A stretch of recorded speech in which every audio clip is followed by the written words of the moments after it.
Historic journey to Cuba is now underway. It is the initial stop on a tour that will also include his first visit to this country. Francis left Rome this morning for Havana, where, among other things, he will meet with President Raul Castro. President Obama spoke by telephone to President Castro on Friday about progress in normalizing relations between Cuba and the U.S. that the Pope helped to advance. From Cuba, the Pope will fly to Washington on Tuesday for a meeting with President Obama and an appearance before a joint meeting of Congress.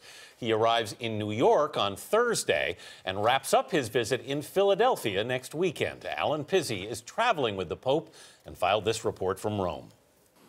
The flight aboard the plane call-signed Shepherd 1 kicks off a trip the Vatican describes as complex, an understatement of the first order.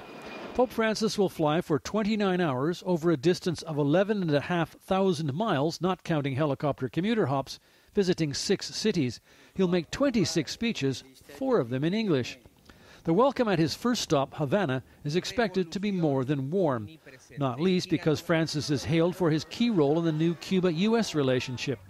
The official government newspaper has already informed readers that the Pope will leave the island after, quote, an irrefutable demonstration of our unity, solidarity, and commitment with humanity. The Vatican said Francis will likely meet former Cuban leader Fidel Castro, as did 2 previous papal visitors, John Paul II and Benedict XVI.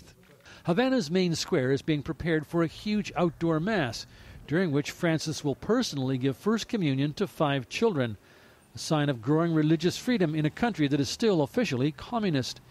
And what may be a sign that the Church feels it can best make progress here by going slowly, the 68-hour visit will not include Francis' usual encounters with poor people or prisoners. The 3-city U.S. leg of the trip will. And Vatican officials indicated that Francis will almost certainly meet privately with victims of sexual abuse by priests. In his addresses to a joint session of Congress and the UN General Assembly, concern for the poor, criticism of what Francis sees as the excessive greed of capitalism, and pointed references to climate change are good bets. Francis is known for ad-libbing and even discarding prepared text to, as he puts it, speak from my heart. So pity those doing simultaneous translation from Spanish to English and vice versa.